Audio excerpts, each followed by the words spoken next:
Good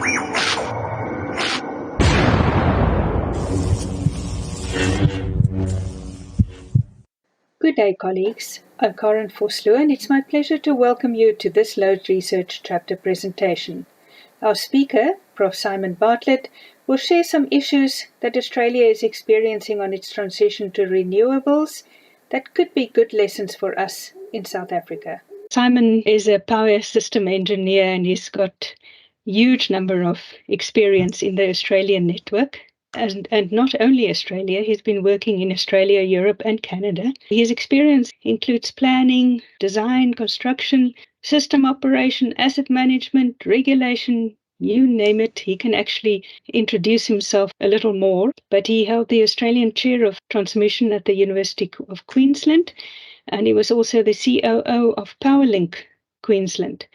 So when we had the opportunity to have Simon with us, we thought it was an excellent opportunity to learn from his experience and let him tell us a little bit about the Australian experience with transition to renewables, and also give us a few warning signs to think about. We actually got to know Prof Simon Bartlett from Wallace's interaction with the insulators and consulting to the Australian energy market, and also giving classes there. So that is how we know Prof Simon Bartlett, and he's struggling with huge problems on the Australian network at the moment. So yes, Prof Bartlett, over to you. You can introduce yourself further.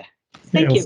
Thank you, Karen. I've been in the business for over 52 years as a professional engineer, but for the last 40 years, I've had a number of really valuable relationships with South Africa, starting with we wanted to move to dry cool technology, and we got a consultancy to learn about that. I sent young engineers to work here, and they worked commissioning Kendall Power Station, and Wallace has helped a number of times when we had birds blacking out our power system in Queensland. So I've had a very valuable relationship. And I strongly believe everything in life, you learn more from your mistakes than from other things. And Australia's had its share of mistakes in getting to where it's at. So the idea here is to share with you the good, the bad, the ugly in a very transparent way. I think I'll start by just explaining what I call an unmitigated grid planning disaster that's unfolded in Australia. Our network stretches 5,000 kilometres from the top of Queensland down round through to South Australia, through the other eastern states.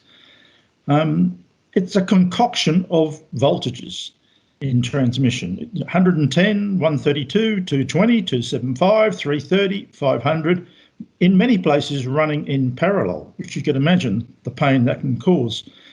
We've got severe issues with loop flows, with the electricity, going the lowest path that it can and overloading that path. Congestion on the network, because it just gets so heavily loaded, it can't carry any more, and so the system operator has to constrain back, especially the renewables.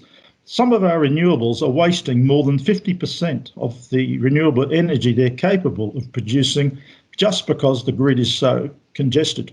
So you wonder why we bothered to put either there. We have a lot of issues with stability. Because of the long distances, there's a lot of voltage stability issues, even transient stability issues.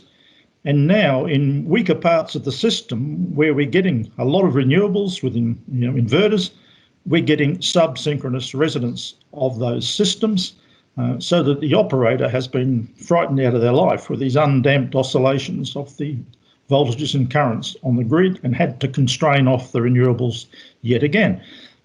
So they want to build a lot more lines. Some of the states have had no experience in the last 30, 40 years in building new lines, or how to deal, with integrity and honesty with the people who are going to have to host those lines. They call it social license and say, we've got to have social license to go and build our infrastructure across these rural communities. There is none. Well, there is none because of the way they've been interacting with the communities. And it's now almost splitting the country. We've got city who don't care about this, and we've got the country who's just up in arms about having infrastructure built for the cities through their properties.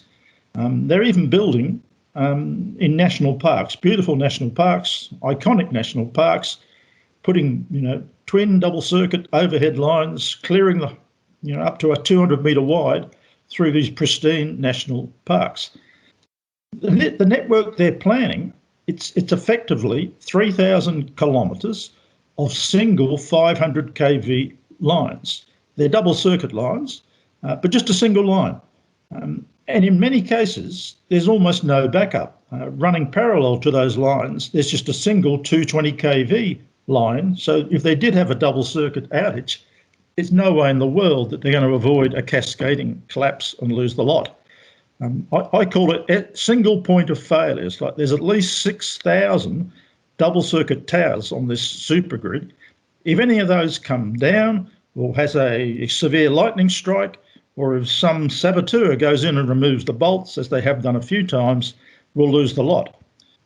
When it comes to DC, we've got a few of the early DC projects built in Australia, but they were built by TransEnergy. The utilities didn't build them, they didn't operate them. They have no understanding at all of the benefits of DC.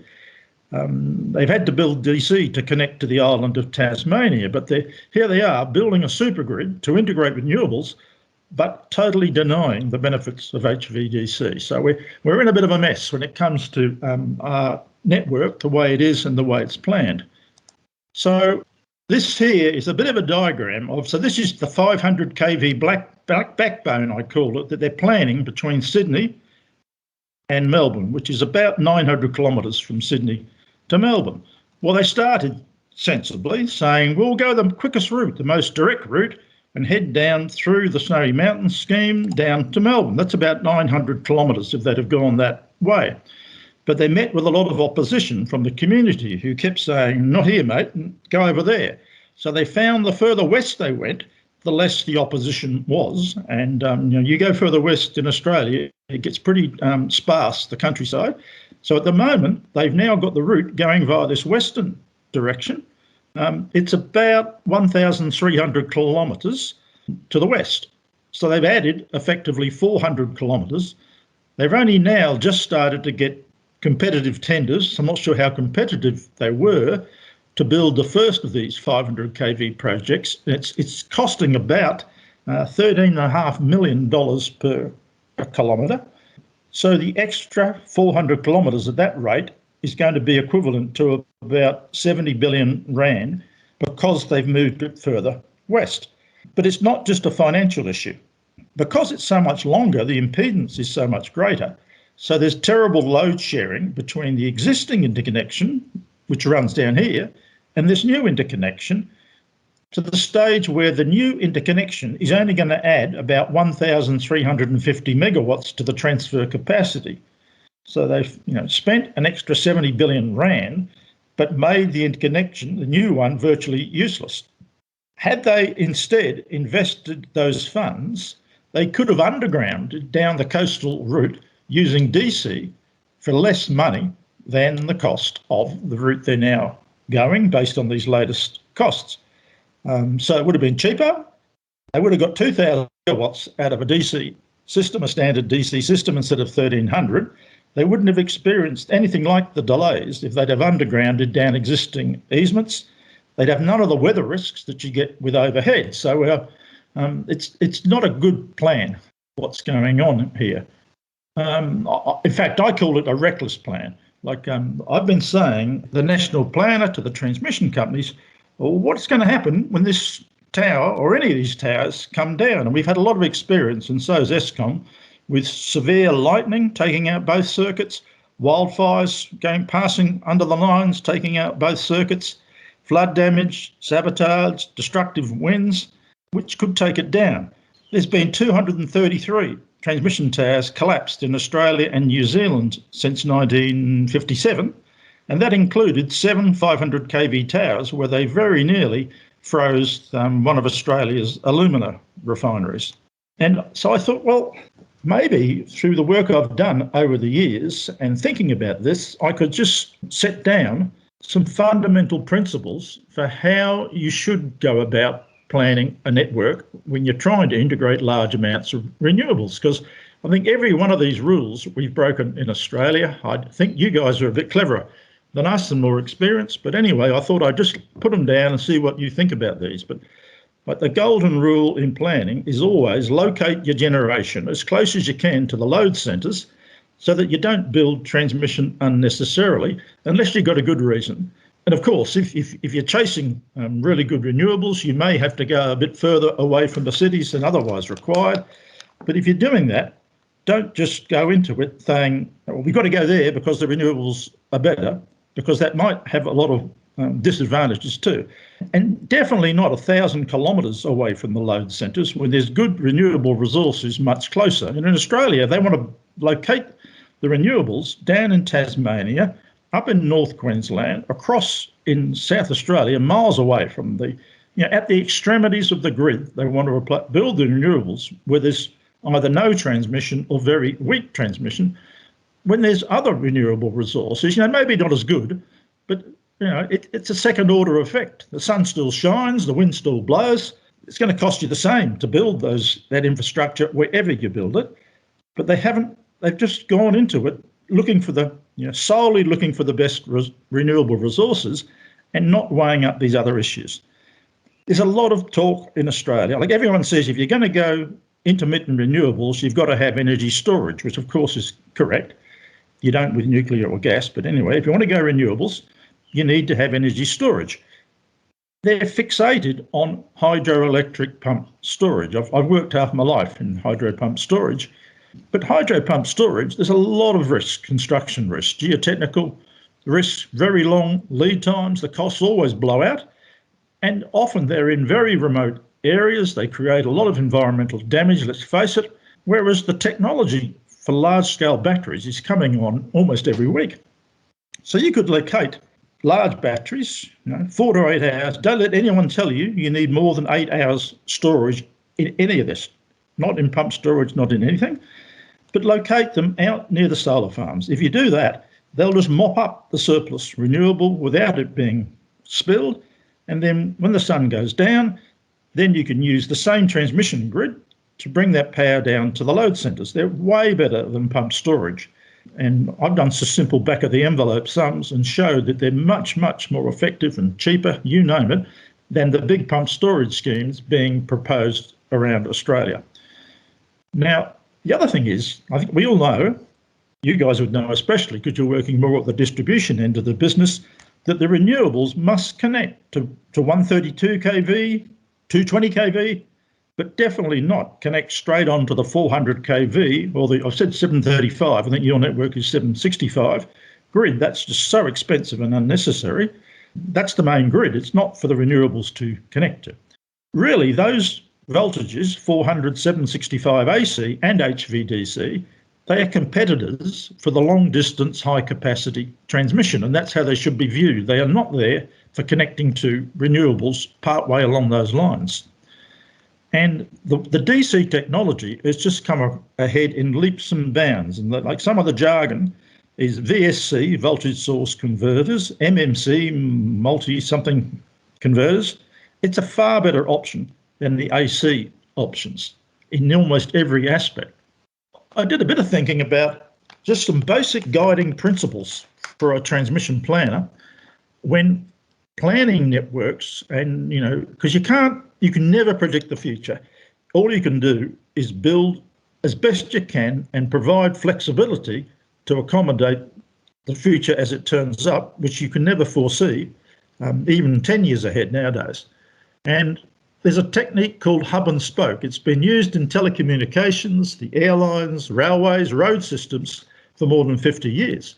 And to me, it's an obvious high-level approach we should be taking for electricity networks. They're all transport systems. Why should transmission be any different?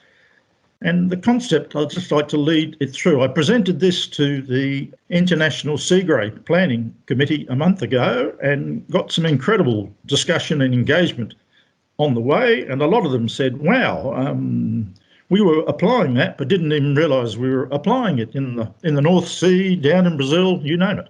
And I think you're applying this already. in your transmission network in South Africa. So the hubs are like a bicycle wheel, typically 200 kilometres across if you're dealing with 132 kV, or they're about 500 kilometres across if you're dealing with 220 kV. They're there to service the generation, renewables, and the loads in that geographical area. Now, you tend to locate those hubs near to major generation or major load centres. The spokes of those hubs, those bicycle wheels, they must operate at the prevailing AC voltage. So in Western South Africa, 132 kV, I've been educated to learn that's what you use, or in Eastern South Africa, more like 220 kV. Because the voltages have different capabilities, that's why the hubs have to geographically be smaller or larger, depending on which part of South Africa you're doing your planning. You can mesh those spokes if you like to get redundancy and resilience, but you've got to watch out for loop flows if you run them parallel to your 400 kV network. Now, you would know that, and there's the equivalent thing on the distribution level. You know, be careful if you're running 66 kV in parallel with the 132 or 33 kV in parallel with the 132. How much power can a hub service? Well, it's really limited by what size transformers do you want to put in, how many transformers at the hub substation. But if, say, you put in 4 transformers, I understand you often use 500 megawatt transformers at 132 kV or 1,000 megawatts at 220. So N-1, 3 out of 4, about 3 gigawatts at 220, about 1.5 gigawatts at 132 of load or generation could be serviced by a single hub if you built a serious substation there. The inter-hub connections, so these are the long-distance international flights in the airline industry, the big optic fibre cables in the telecoms industry. And in our case, these are the very high-capacity, long-distance transmission lines, or in Europe, underground HVDC cables that run between the hubs, the different hubs of those different bicycle wheels. Now, these help, or if you're not careful the way you do this, you can end up with congestion of the spokes themselves if they're running parallel with these inter-hub connections. So you've got to think about that. Better not to run parallel to them if you can, but it can be hard if you've already built a lot of network and as you try to move to this hub and spoke model. I believe this inter-hub connection, this is exactly what the existing Eskom 400 kV grid is. It's running between hubs to transmit power long distances efficiently to get it to your big load centres at Johannesburg and Cape Town, etc. You need to be aware, though, that HVDC can carry about 3 times the power if you use just the same steel, concrete conductors and insulation. HVDC can carry 3 times the power on the infrastructure, and on top of that, it can increase the capacity of the existing AC grid that it's running parallel with. So there's a lot of benefits from HVDC. But of course, you've got to pay for the converters for HVDC.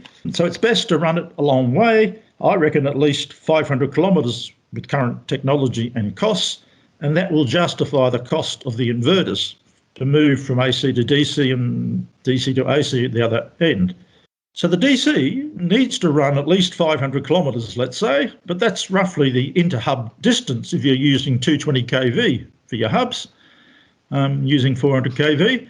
But then once you get the DC running, but I know you have your 400 kV substations a lot closer together than 500 kilometres.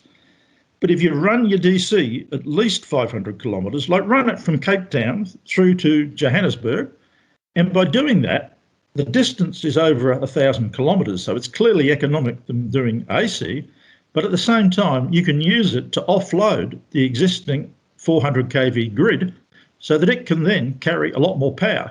And before you know what's happening, your 400 kV grid becomes like a distribution network for those hubs in between the remote hubs, if you follow what I mean.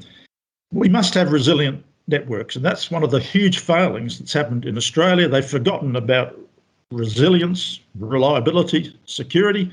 So you've got to have redundancy in that supergrid, and you've got to avoid single point of failures. Like, it's no good if just a single tower coming down, the whole hub collapsing, and you get a cascading outage that blacks out the country.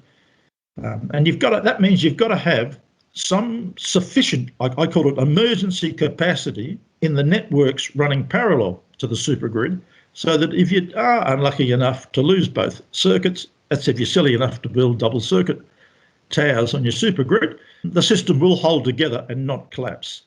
And as you go forward in time over the years, just keep looking for opportunities for meshing those inter-hub connections. And I believe the other thing that might be a great outcome for South Africa is, no doubt at some stage you didn't have a synchronous power system across the whole of the country. And if you could get back to running, I don't know, the western area at a different frequency asynchronous to the eastern area, that could deliver some huge benefits in terms of increased security and lower costs for operating the network. I know that's the case in Australia. Right, so just some examples of, what are we talking about in terms of infrastructure? So if you're going overhead, and clearly it's cheaper to run overhead than underground, although it's getting increasingly hit by natural disasters and saboteurs. But this is a photograph of the 500 kV supergrid that they're planning in Australia. So 3,000 kilometres looking like this, with a tower every half a kilometre. And on that tower, you got two 500 kV circuits, very efficient. However, if that tower comes down or is struck by lightning or if a bushfire passes under it, both of these circuits are going to get knocked out of service immediately. And if the towers come down, it could be weeks before you get this network back together again, depending on the natural disaster that hit. This over here is a DC overhead line. I think it's 525 kV DC. This sort of equipment, if it was 400 kV, I believe the surge impedance loading for each 400 kV circuit is about 800 megawatts, which means, all right, you can push it higher than the surge impedance loading, but if you push it more than double that, up to 1600 megawatts, you need a lot of reactive plant and SVCs and capacitor banks to make that work, to properly manage the voltage. Whereas if you move to DC, and the DC towers are about half the height of the AC towers, instead of 26 sets of wires, this I think is a triple conductor times 2, so there's 6 conductors, a couple of earth wires, 8 sets of wires. This can carry about 3,200 megawatts, a quad conductor it is, with a single dipole. So you can carry way more power down a DC line looking like this and this. And I've known for years the community and the landowners, the thing they hate most about transmission lines through their property is, one, you're taking over their prime agricultural and farming land.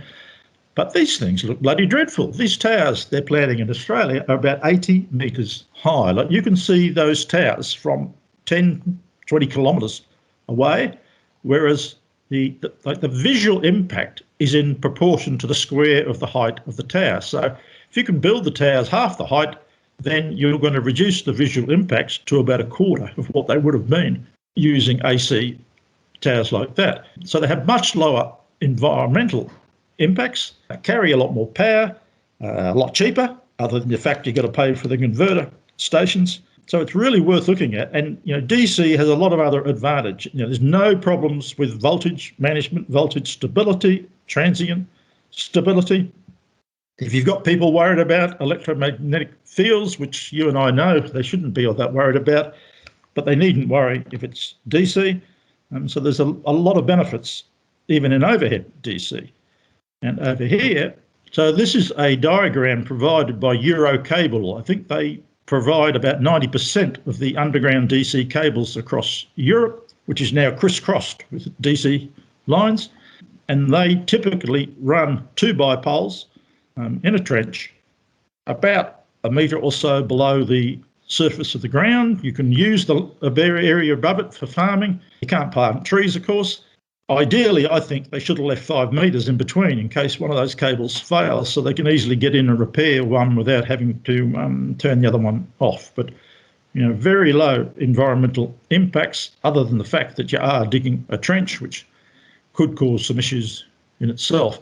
But they've got a standard package now, and at the Cairns Symposium, there was a guy from Siemens there, and he said, look, you utilities better get used to the idea that we're extremely busy with DC cables and DC, and we're just going to produce a standard product and take it or leave it, that's what it is. And what it's going to be is a 320 kV DC system that can carry 2 gigawatts as a bipole, and that's what you need to use, guys. They're just getting to the stage that they can build these systems with 525 kV DC. There's a few of them in the world, but with that you could transmit about 3,200 megawatts with 2 bipoles, and you need 2 bipoles for the redundancy, of course. So that's the sort of kits that they're offering in DC. I had a bit of a crack. I tried to turn my Australian presentation into something which would be relevant to South Africa. So I had a bit of a go at planning a hub and spoke arrangement for the South African power system. I had a lot of trouble finding a single line map or a map of the South Australian network that showed where the 220 and 132 is, but I can sort of guess that it'll be radial running from the 400 kV substations. And I assumed that the eastern parts of South Africa, Johannesburg and Durban, have 220 kV underlying networks, but that the rest of South Africa to the west has only a 132 underlying network. So if you're dealing in the western area, you're limited, I think, to something like a 200-kilometre radius, because we all know you can transmit quite a lot of power using 132 over 100 kilometres, but don't try to transmit it 200 kilometres. And with 220, you can transmit up to 250 kilometres quite easily. In fact, some of the networks I've been looking at in Australia, I've been able to convince myself that you could transmit about 400 kilometres with 220, with a bit of help from some capacitor banks. So the larger hubs into the east, smaller hubs to the west. Again, the hubs have to be designed. I don't think it's wise to have a single substation, a 400 kV substation, with more than 4 transformers. So just taking that as a rule of thumb, you shouldn't probably assume you're going to have more than about 1.5 gigawatts at a single substation, 400 kV substation in the west, or 3 gigawatts to the east. So I just sort of drew some circles at what I thought went around your generation centres and load centres, and then I started thinking about, in the long run, and at the moment, of course, your 400 kV grid is fine for the inter-hub connections. But I know there's some thought about running more 765, especially from Cape Town through to Johannesburg. And there's probably some thoughts about running more 400. But I put in dotted lines, like in the long run, if you really wanted a dual redundant, robust inter-hub connection system, what would it look like? And so the dotted lines are meant to illustrate my first guesses at where you'd build, 2 gigawatt chunks of HVDC. And the distances, nearly all of them, are clearly economic compared to AC.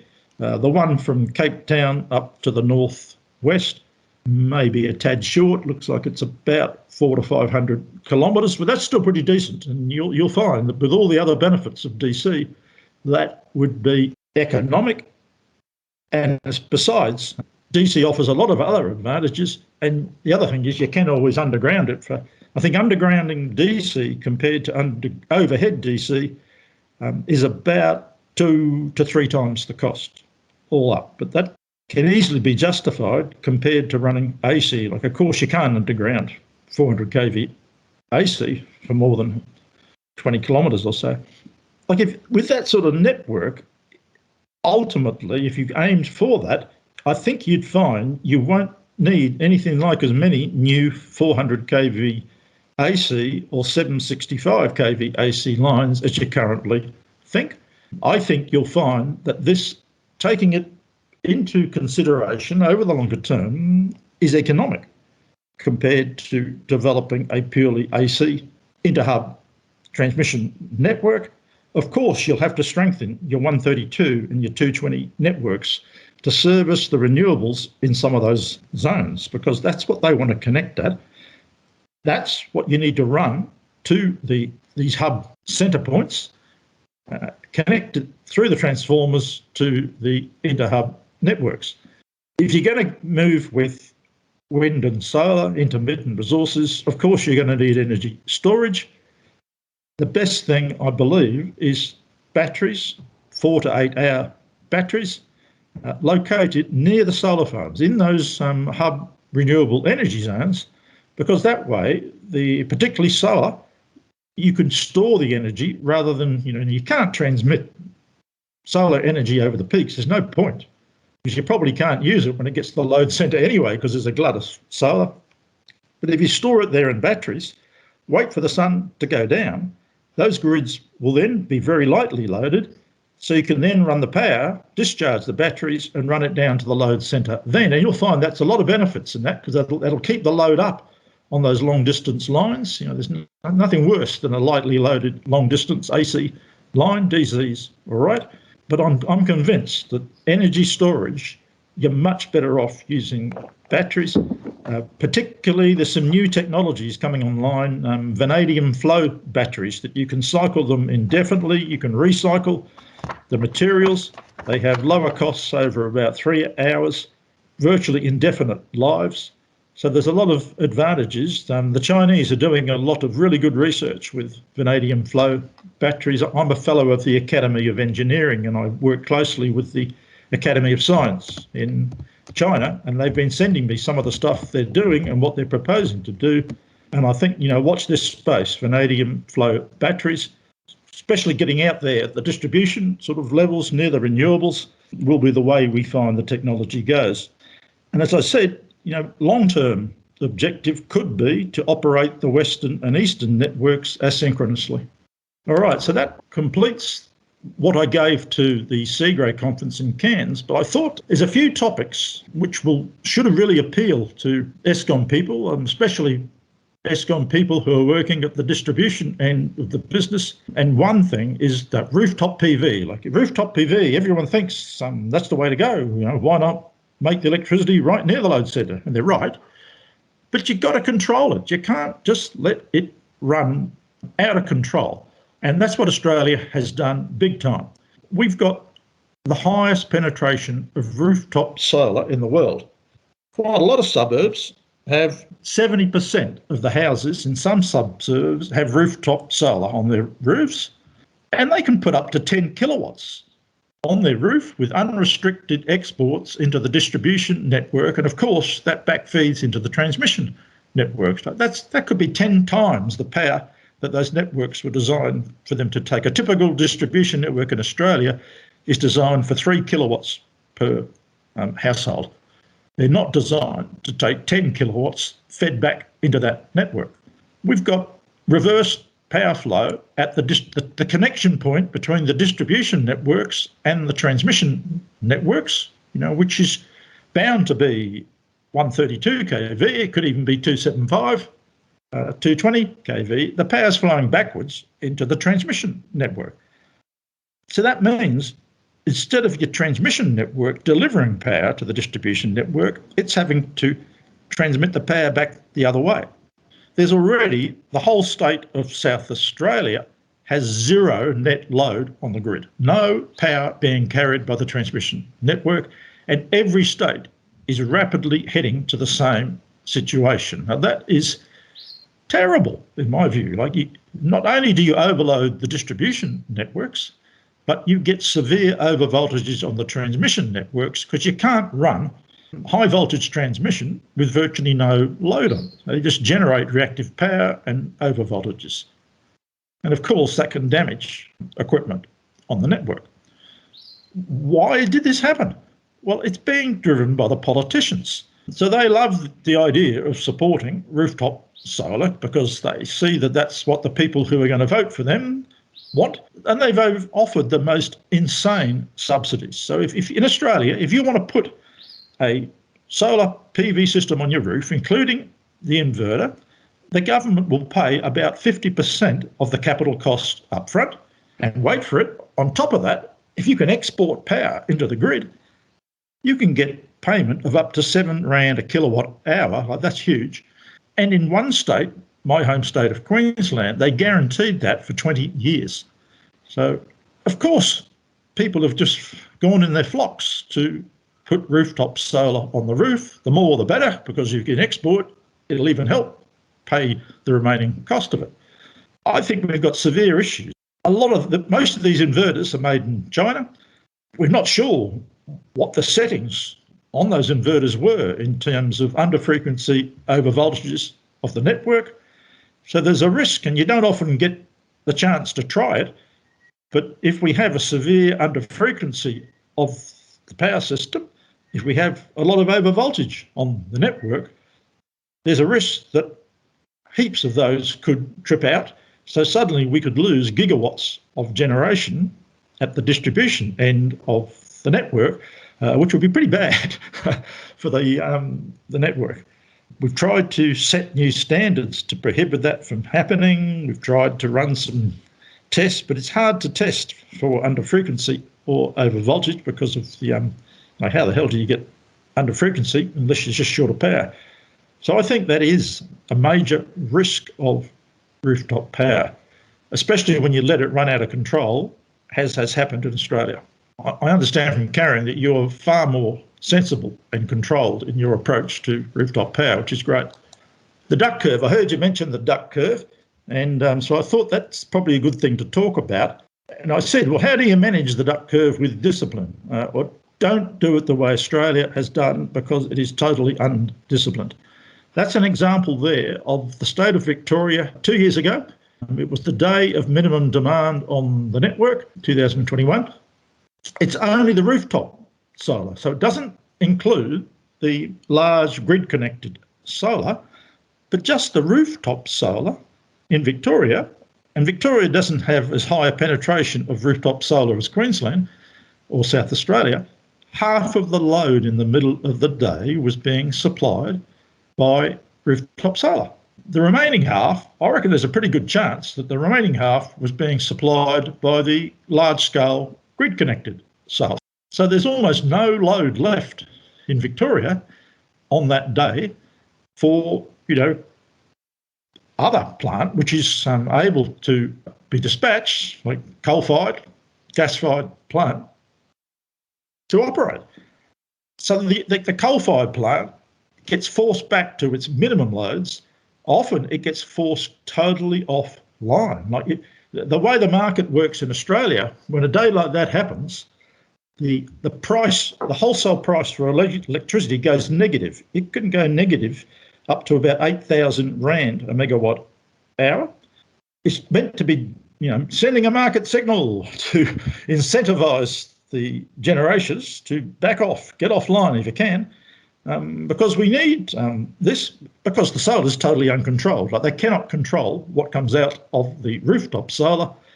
They can control what comes out of the grid connected by directing those generators to get offline.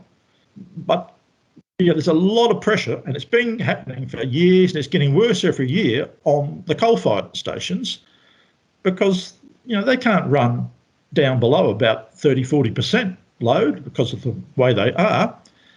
So they've been really penalised, and they have to pay to generate during those periods. And a lot of these stations are privately owned. They can't do that indefinitely. It's driving them broke, and so they're closing down. So a lot of stations, coal stations, are now closing. It's just not economic to continue. And they're virtually all predicting that within the next 8 to 10 years, goodbye, we're out of here. We just can't afford to remain. They know that we need them, but they just can't afford to keep running. And then look at the load ramp up between, 4 o'clock when the sun's just going down and 6 o'clock when everyone's putting the kettle on. This load rate is very hard to meet. Meeting that load rate would always have been difficult, but to do it from a base where you've got no solar, and your coal plant is trying to stagger back from being on its minimum loads, and there's less and less capacity at the coal-fired plant, is almost impossible. So this period is an intensely challenging period already in Australia, and yet we've still got this avalanche of new solar going to come online on the Australian network. They know this is a problem, the people who are designing these markets, so they've said, oh, we've got to design a new market. And they were coming up with an arrangement where the market would encourage and reward dispatchable generating capacity by making payments that recognised that.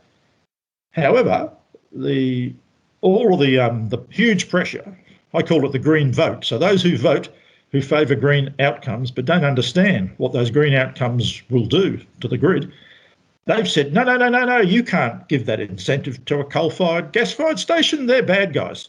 So they must be prohibited from participating in this new arrangement. Like, it's totally absurd. That's why the arrangements are being introduced, to encourage those guys to hang around until we've got some technical way of solving this. I'm not sure what it is, but anyway. But the Green Vote has opposed that and appears to have been successful in lobbying the state governments into saying no incentives are going to be given to coal-fired or gas-fired plant for them to hang around. We want them closed down and out of here as soon as possible. So when it comes to managing the duck curve with discipline, forget about looking at Australia. We've got experts who are intent on making it even worse. Importance of weather forecasting. I understand this group in particular is interested in load forecasting, which is, very important.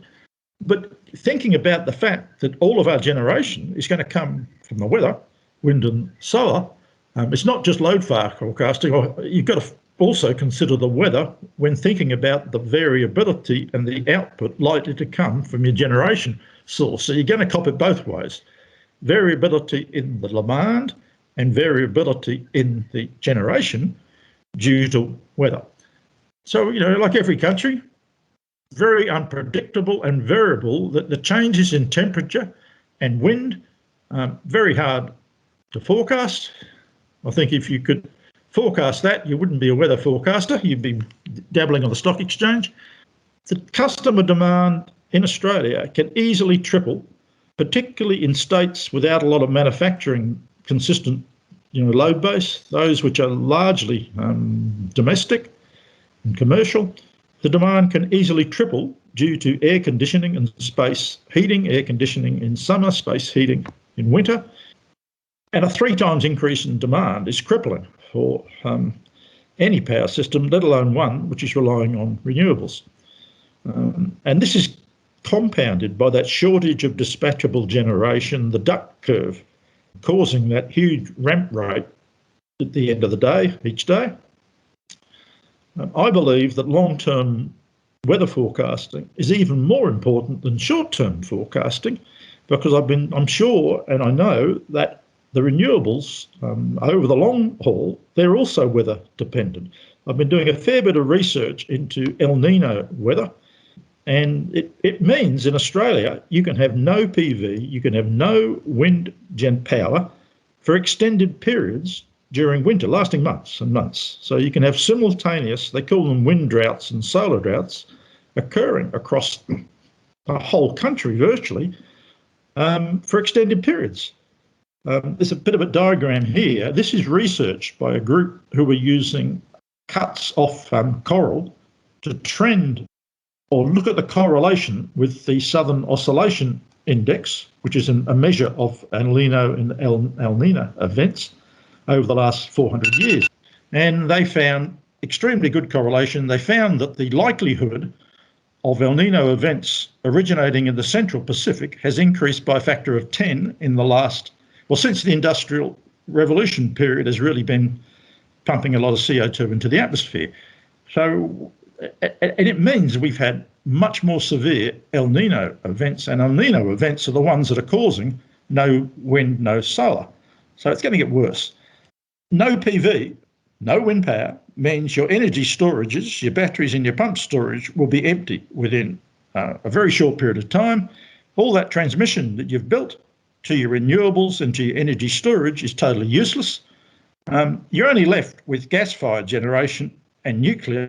In Australia, nuclear is illegal, and gas-fired, the communities and the greenies are hell-bent on phasing out gas-fired power. So to me, it means we need to be pushing gas-fired generation and nuclear, at least to get through El Nino events. And given you've made the investment, well, you might as well use it at other times too.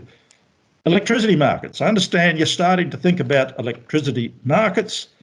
Well, it's all about sending these signals that people respond to money and to make it attractive for private investment to enter generation, maybe transmission. Australia has what's called an energy spot market. Only pay for energy produced, don't pay for capacity. It settles now every 5 minutes. The price can be anything from -$1,000 to plus $15,000 a megawatt hour, multiplied by at least 10 to convert that to rand. It's huge variation. There's a separate agreement and arrangement for renewables. They have auctions to decide whether they get a power purchase agreement to be built, and then they get paid what are called renewable energy certificates for every megawatt hour they generate, regardless of whether it's useful or not. You know, market signals are also crucial. They're crucial for efficient investment in generation and for the dispatch of the system from moment to moment. But the signals have got to be reasonably good. And a lot of our signals are just total crap. I don't understand how any of these things are driving a lot of the critical decisions. And in the long run, everything is going to be based on capital. It's not going to be any fuel costs. So really, you just need the right decision taken when the investment decision was made for the capital. So you don't need markets sending signals every 5 minutes or every hour or every half hour. That's nonsense. You just need the right process at the time the investment decisions are made. And I think these markets, which we've developed in Australia, are totally inappropriate for where the world is heading, where everything is going to be based on capital investments. There's no signal there for dispatchable generation or energy storage or to have reliable generating capacity. There's separate arrangements for spinning reserve, fast response, either raise or increase generation, black start. They're probably not too bad, but it's totally flawed for a mixed thermal renewable power system, especially with large amounts of renewables. They're planning a new market for 2025, and they've been spending a huge amount of effort designing this market. But again, the Green votes got in and said, no, you can't offer that. They discriminate. They want to discriminate between, against coal and gas, which is the very thing we need for dispatchable capacity. So that won't encourage reliable electricity supply. They talk about opening the market up. Well, I reckon that results in the nation bleeding to death.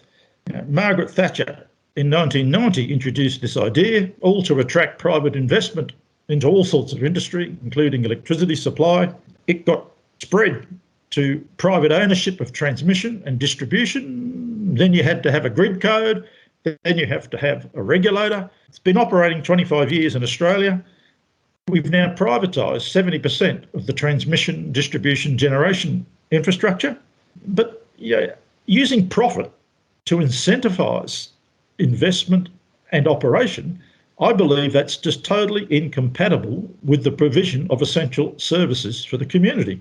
These markets, the grid codes, regulation, they're just very blunt instruments. You cannot replace good technical expertise and experience with a mentality to serve the public. They end up getting corrupted by vested interests, profit-seeking bodies, poor governance at the top, and in the end, the customers and the community will and are bleeding to death. Electricity prices spiral and blackouts become inevitable. So just watch your way on this market stuff. HV, AC, DC, you probably already know that. There's a diagram here that compares the power transfer for 220 kV AC with, 380 kV DC. They use virtually the same steel, concrete, conductors, almost the same insulation, but this can carry about 480 MVA. This can carry about 1440 megawatts.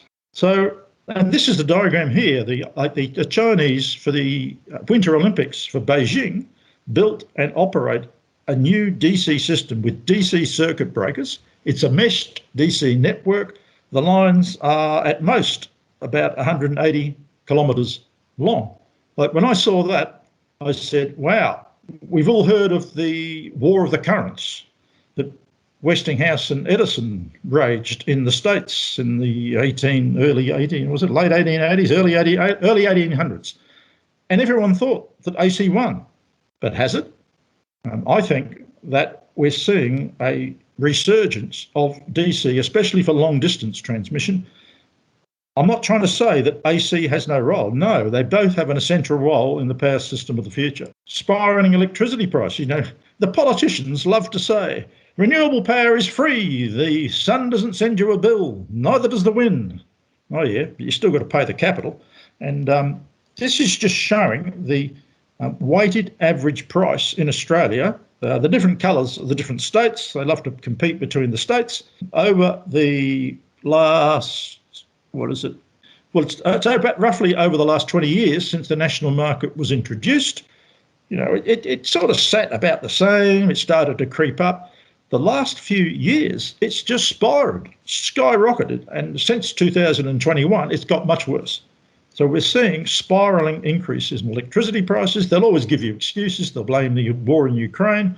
I think that it's more to do with this. At the same time, the amount of electricity coming from wind in green, from large-scale solar, from rooftop solar, it's just spiraled at much the same rate as the price of electricity. So if you can read into that what you want to read into that, but I think they're very tightly correlated. Corruption at the highest level, and I know you have a lot of issues yourself with corruption at the highest level. Unfortunately, you need a really good system to stamp that out. In Australia, we have the AEMO, who's the National System Planner. They operate the network, they operate the gas system. They're now building transmission. So they've got many hats on with lots of conflicts of interest. They are accountable to no one. There is no government department they report to. There is no organisation or person you can go to. For 15 years, they've had this vision and passion for a 500 kV supergrid. They advise the rule maker, the people who write the rules, who write the grid code, and they get their advice from AEMO. So the law is being shaped based on the views of AEMO. There's an organisation called AER. They're like the policeman who polices the law. They also get all their advice from AEMO concerning the planning and operation of the power system. The federal and state governments, they get all their advice from AEMO. So you've got one organisation with no accountability, with a vision to build a supergrid, controlling and policing the laws and influencing the governments. The private transmission companies, whose profits all go across over shores, they partner with AEMO. They're jointly building some of these massive interconnections. So, how does that work? There's got to be a conflict of interest. And it comes back to the old saying, they've got absolute power. There's no doubt about that, but we all know that absolute power corrupts absolutely. Electricity profits. 3 of our 6 state transmission companies, they're privately owned, including the most populous states of New South Wales and Victoria, totally privately owned. They've got those 2 states, coincidentally or otherwise, have massive transmission programs underway involving 10 to 20 billion of projects in the next 5 years. That will triple their income from their privatised transmission networks. Pretty good for a private investor. Those investors, largely overseas, they come from Kuwait, Abu Dhabi, Canada and China. So the majority of the profits, and I think that's probably the main thing that's going to come out of these investments, will go overseas. I am sure that the grid that is being planned, this super grid with no resilience, it's bound to result in statewide blackouts. It is inevitable, from severe lightning, from wildfires, flood damage, Sabotage, yeah, we have it too. We have nutcases going out there removing the bolts from the bottom of these big towers, and they come toppling down. I had it myself when I was Chief Operating Officer. Destructive winds have brought down many towers in Australia and nearly frozen aluminium smelters. That's the statistics down the bottom here. These are the Victorian statistics, which show that they have a major failure, tower loss, every 4 years for the last 20 years. So this is bound to happen at a time when the supergrid is so heavily loaded, and especially because it's got no backup network running parallel to it, it must cause a cascading outage and black out the state. Last couple of slides. So AEMO develops what's called, it's a National Grid Development Plan. It's called the Integrated System Plan, ISP. They do it every 2 years. The last one, 2022, it proposed 5 major transmission projects. They all had to be completed by 2027, only 4 years from now. It'll include 2,200 kilometres of 500 kV double circuit lines and associated substations. It will include 700 kilometres of HVDC cables to tie in Tasmania more strongly. That's a lot of transmission. It can't possibly be built in that time frame. It's well beyond Australia's financial and project delivery capabilities. The 2024 plan is now being formulated, and from looking at the way the data's being manipulated, it's going to propose many more projects. I reckon it's going to include 1,700 kilometres of 500 kV, same kit in Queensland, and a lot more in other states. So I think it is totally out of control. It's coming up with plans. I've done my own assessment of these plans. I can plan a network mostly using 220 kV, half the cost, just rebuild on existing easements. You won't have to take people's land. You won't create these security risks because there'll be a lot of duplication in the 220 kV. Much better, and yet somehow this plan is saying this is absolutely essential. And it's essential for Australia to transition to renewables. There's much better ways and quicker ways if we are really wanting to transition to renewables. So the whole thing is hijacked and just running it amok. And I've made umpteen submissions to AEMO, the regulator, the government. All that happens is I get it thrown back in my face. They selectively take what I say and then use it to discredit my reputation, which I find a bit annoying, but that's what happens. And that's it. So if I hand over to you guys, please ask me any questions. I can flick back to the slides. I think I can. If you want to target a particular slide, or else we can just see how it goes. Thank you. Thank you very much, Simon. This is fascinating. We have a question from Lungile. Yep. Guys, if you want to voice questions, please raise your hand and we'll take the questions. Otherwise, pop your questions into the chat box. Lungile has asked us, does anyone know when the naming convention changes from duck curve to canyon curve? This is obviously related to the acceleration of the phenomena. Well, they've already changed the name in Australia. I think we called it the emu curve because the emu curve is a much bigger bird. The huge neck, the emu neck is, in proportion to its body, it's probably 4 times as tall. And I think we have already reached the emu curve. I don't know what's next. It's when the back of the duck totally disappears. But good point. Okay, thank you. South Africa currently has domestic solar penetration in the region of 7%. And I see you saying some states in South Africa have a 70% rooftop solar penetration. Part of the travel from 7 to 70% obviously involves the fitting of far more inverters in various combinations. And from what you've said, it sounds like the control over those inverter settings is rather important in the national interest. Do you have any sort of post learnings from the Australian experience about, Yeah, we're still early days, and you've gone most of that. Yeah, well, I'll tell you most of that distance. Yeah, I'll cover what I know, and I sort of worked most of my life at the generation large scale transmission end of the business. I've had a bit of experience as a university professor at the distribution end, and all of our states, the penetration per capita per household is somewhere between 30 and 45% in the state. So nationally, I'd be guessing, but I think it'd be at least 35%. So we're probably 5 times the South African penetration. These inverter issues, very good question. A lot of the inverters for the rooftop PV are being manufactured in China.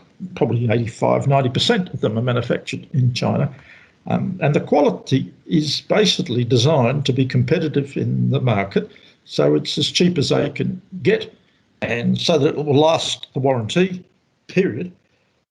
When I was at the university, we were doing a lot of work on the waveform and the harmonics.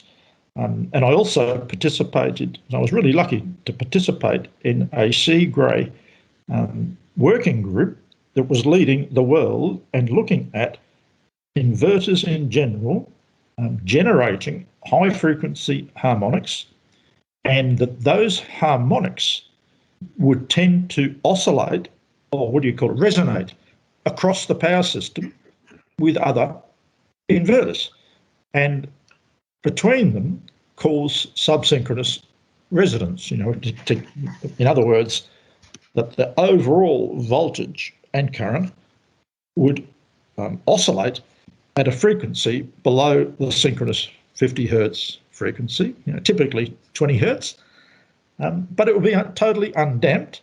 But worse, the transformers and cables may not have been designed with sufficient insulation at the top end of the windings to avoid overheating and failing. And I know from talking to some of the German suppliers, they were getting failures of distribution rated transformers, particularly those that were located close to the solar and wind farms, due to this phenomena.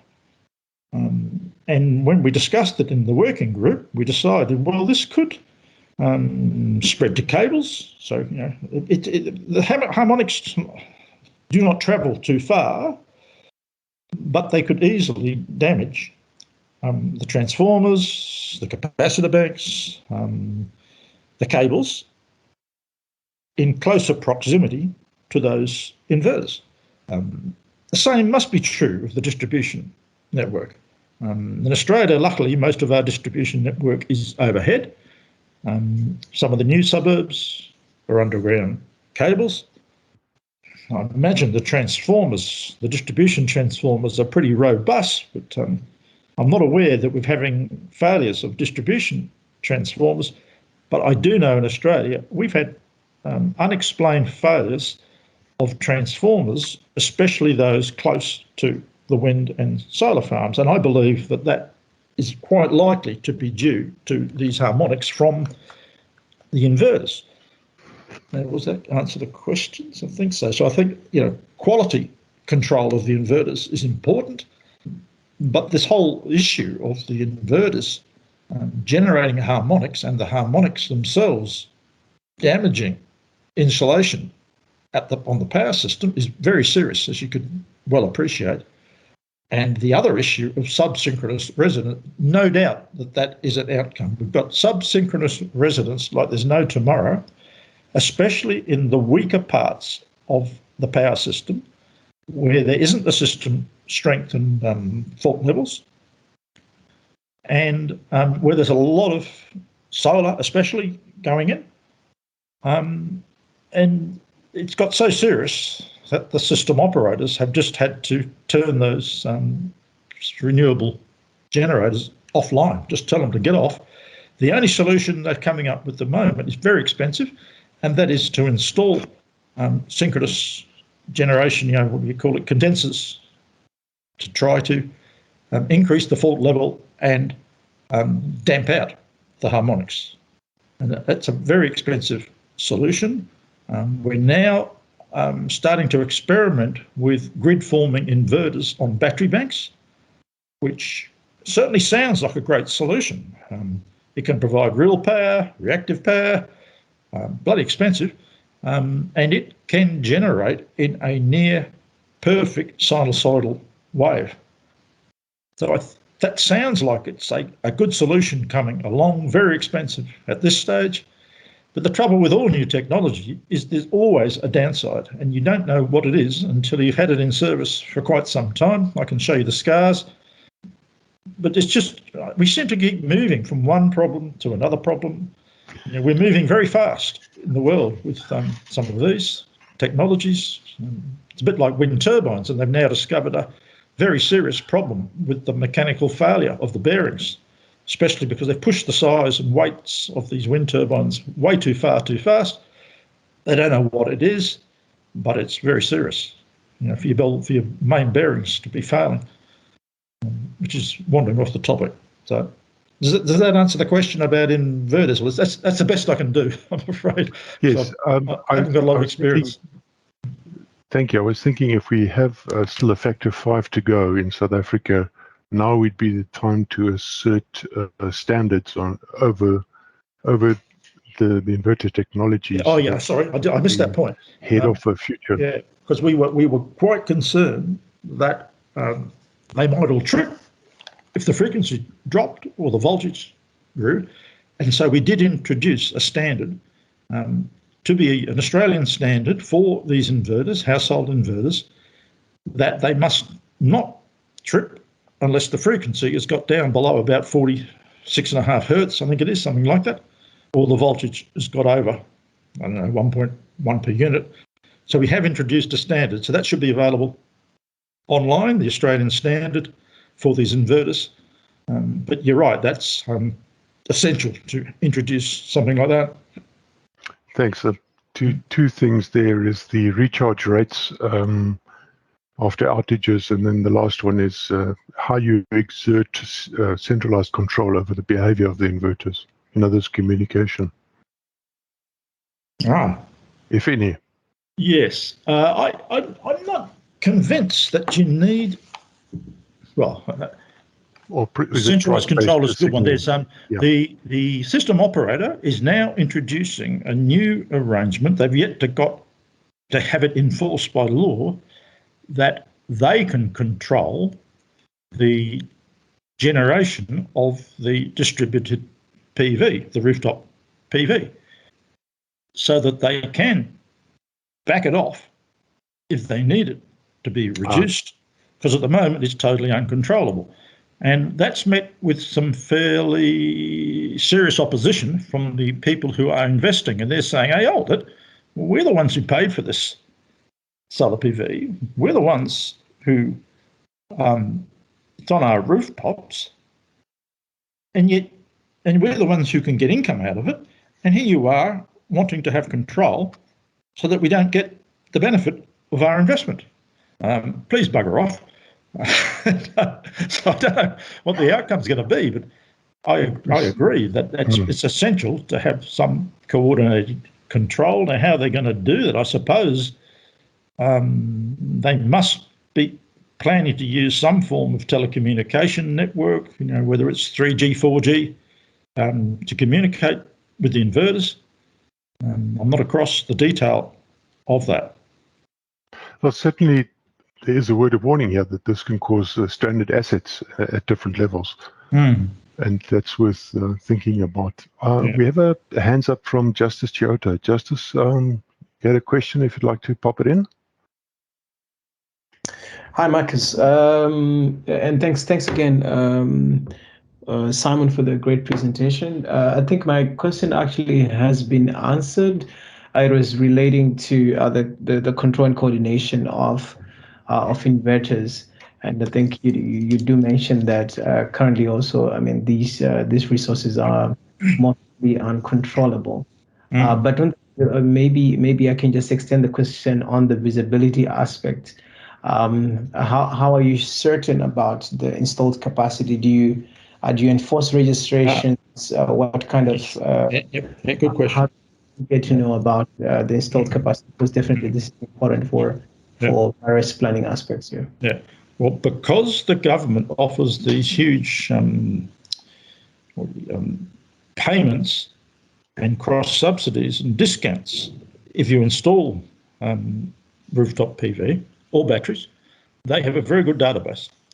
So they have a database and a fantastic system for accessing the database. You can find out how many rooftop PV are installed in every suburb. Every suburb goes with a postal code. So it goes by postal codes.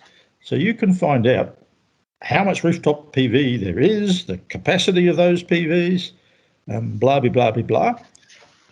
It knows when they were installed what the status was. It's not able to track whether they've since broken down, or been decommissioned or replaced, but there's an extremely good database on what was built in the first place. And that is used extensively. They seem to be able to somehow track what's being generated. I've never quite worked out how they know what's actually generated, because that's behind the meter. But there is some information, and I'm not sure of the basis, on the electricity that are being produced by these solar systems. I'm sorry, I'm just not across the detail of that. Oh, perfect. Thank you so much. Yeah. Then maybe my last question would be related to, for example, concepts such as virtual power plants, distributed energy resource management systems. Okay, good question. Reality, or is it something? Well, it seems to be a thing which the integrated system plan is predicting there's going to be huge growth in. These virtual power plants, and a combination of energy storage batteries owned by private individuals with their solar PV, rooftop PV, and some sort of control system. And there are firstly there's retailers or private companies offering to be the intermediary between these individuals and the market, and to coordinate and bid into the market these services. And AEMO is predicting that there's going to be huge growth in this. I don't know how they do that or what confidence they've got. It would have to be providing a evaluating service to the people who've invested in these things. It's got to the extent that the chief executive of AEMO has been coming out with outlandish statements that this stock of rooftop solar and distributed batteries is going to be an absolutely major thing, driving the operation and efficiency of the market. And he says things like, Melbourne's going to have a huge amount of rooftop solar, and we can use that to justify building interconnections to Sydney. And I'm sitting there thinking, well, how does that work? Like, Sydney's also got a huge amount of rooftop solar. The sun shines exactly the same time in both cities, or doesn't shine in both cities. Why would it make sense to build a 1,000-kilometre interconnector to transmit electricity from surplus renewable power in Melbourne when there's already surplus renewable power in Sydney? He's been using it to justify the AEMO dream of the supergrid, but it makes no sense to my simple mind. So maybe I wandered off the question. No, that's great. Thank you so much. Thank you. Appreciate it. Thank you very much. If there are unanswered questions, or if questions come up at a later time, just pop them, I don't know whether someone there could coordinate the questions and send them to me. And if I can't answer them, I'll find someone who can. Yeah, thank you. We certainly will.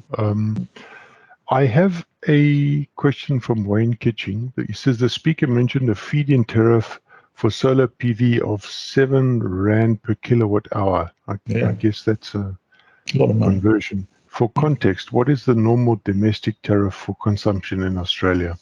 Okay, I'll give it to you in cents a kilowatt hour, Australian cents, and like the conversion rate at the moment is about 12, I think, rand per dollar.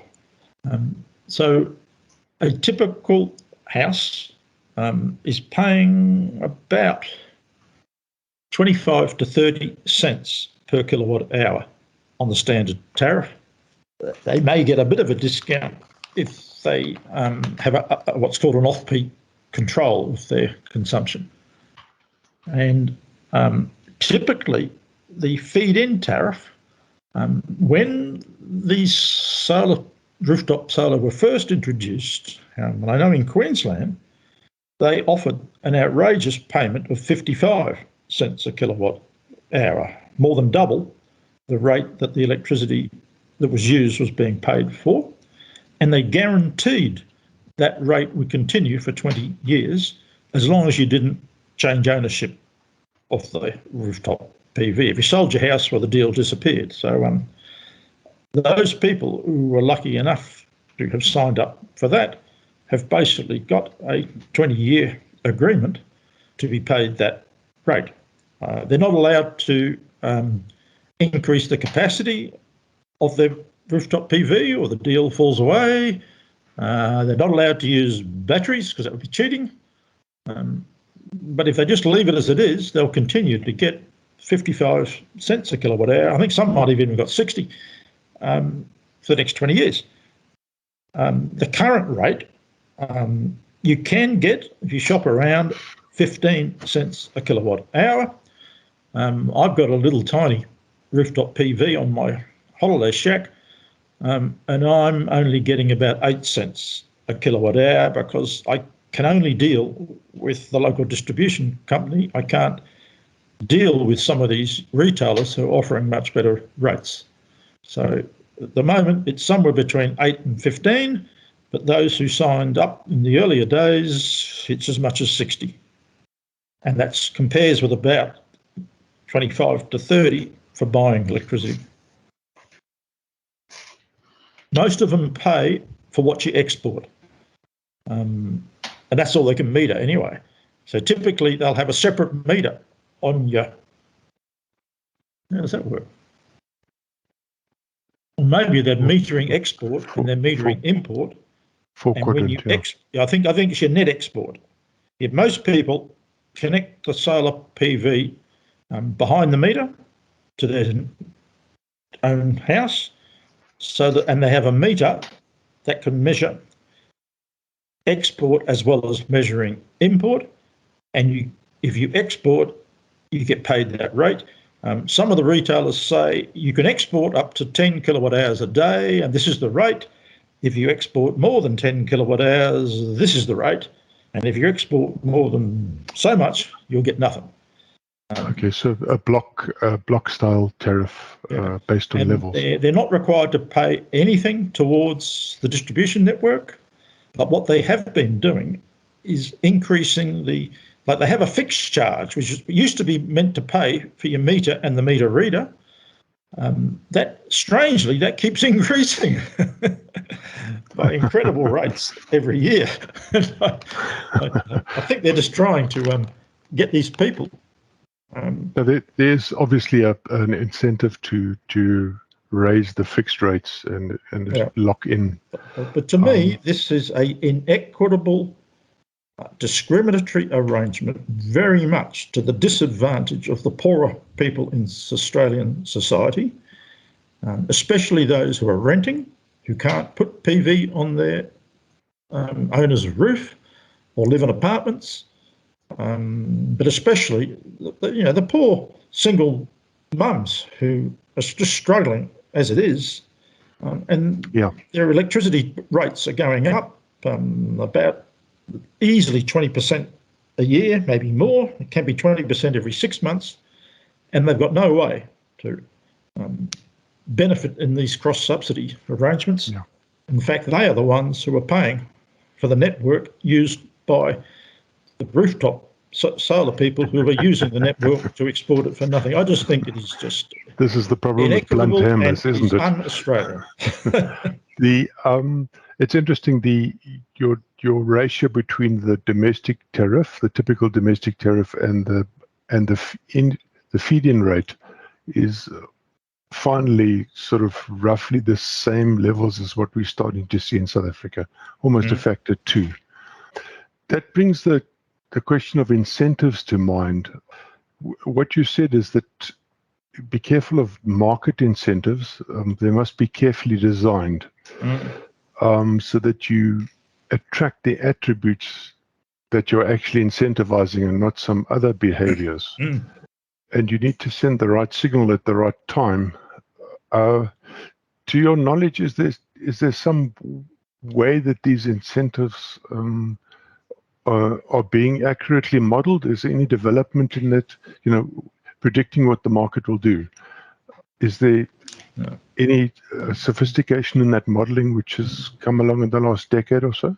Well, I could give you some examples of where the signals which were intended to drive the right behaviour have driven perverse outcomes. I'll do that first. They introduced this concept of a negative pool price. In other words, you've got to pay to use electricity. No, you pay to generate electricity. And the reason they did that was to do with the inflexibility of coal-fired units, and that when the net system load became too low, the coal-fired units, I suppose they needed a signal as to when was it still economic to run your units through used to be the overnight period, and avoid having to do a start-up in the morning, or when would it be economic to actually take your unit offline, and that might take a day or two, bring it back on again. So they thought, we'll have a negative pool price, they thought. And they arbitrarily set that capped at $1,000 a megawatt hour. And the idea is that each of the generators will bid what they're prepared to pay to avoid having their units closed down. And then the one with the highest negative price, I think it is, that will set it's just supply to demand curves. It'll set the price. So increasingly, we've had situations, especially in the daytime, almost every day, when the pool price is negative by large amounts, because every state is already at the situation where their coal-fired plant, if they've still got it, is being backed down onto its absolute minimums, and we're still getting uncontrolled generation from the rooftop. But there is they can control the generation from the wind plant and the big solar farms. And what happens is the solar farms, they get paid two ways. They have to pay, or they get paid the spot market price. So if the spot market price goes negative, they have to pay to stay online. They also get paid. There's a market where it's called renewable energy certificates. So there's this whole arrangement of buying and selling renewable energy certificates, and if you produce renewable energy, you can sell your certificates at the market rate. Well, so they're sitting there and they're thinking, now, when does it become economic to keep producing power, get paid for my renewable energy certificates, but have to pay because I'm running on the spot market? As soon as the negative price exceeds what they can collect from their renewable energy certificates, bang, the wind farm blades stop turning. The solar plants stop generating. So they've made all this investment, huge investment in wind turbines and solar plants, just to find that this market signal tells them no longer produce the renewable energy. Now, I don't think that is logical. I don't think that is a correct outcome of that signal. Maybe I'm wrong. Maybe it is. And when I hear one of you is an economist, you can probably tell me whether it really makes sense. I suppose I just simply think this whole thing is about trying to manage this transition to renewables efficiently. And yet here we are. Like we overall, we probably only have maybe most states, we've only got 30 to 40% of our electricity is coming from renewables, but we've already in a situation where almost every day the wind turbines that are being built and the solar farms that are being built just switch off. How can that ever reach even 50% renewables? It makes no sense. And yet we've sold all this nonsense that we're going to get to 80% within, I think it's 6 years. I don't think we can ever get there with a market like that. Yes, it's some form of market distortion. That's as you say, needing to perverse outcomes. I'm not a good enough. I know a fair bit about economics, and I've used a lot, but it just doesn't seem to make sense to get these guys to build this plant and pay them huge amounts of money to build this plant, and then it doesn't run just because of a market signal. To stand still, yeah. They even spill water at the hydro stations because of constraints on the network caused by the renewables. Like, how does that make sense? Anyway, I don't know if I answered your question. Well, it takes somebody with an overview to detect this kind of thing. And but I think some of the question was, are they properly considering the outcomes of some of these market arrangements at the time they introduce them? If there is an opportunity, like if it's a big arrangement, a national arrangement, it could be publicised and there could be an opportunity for people to comment. The difficulty is, how do people, even experts, properly evaluate this without the tools and the data? More likely, though, these arrangements, they've liberalised the retailing part. So no longer is there a single entity like Eskom who has a set of standard tariffs across the country. There's umpteen retailers, all private, who dream up their own tariff arrangements and apply them to their own customers, and only their own customers know, but often their own customers are too busy living their lives to worry about this stuff. So it just gets inflicted upon them. And I don't think those retailers have the data or the capability or the interest to assess whether these signals that they're including in their tariffs make any sense. They're only interested in, is it going to enable us to get more customers and retain the customers we've got, because that's how they make their profits. So it's all very disappointing. Well, I think what you're saying, it's from what you're saying, it sounds like we need to get a lot more, perhaps think about being a lot more diligent in our market simulation in South Africa to avoid unintended consequences. Yeah.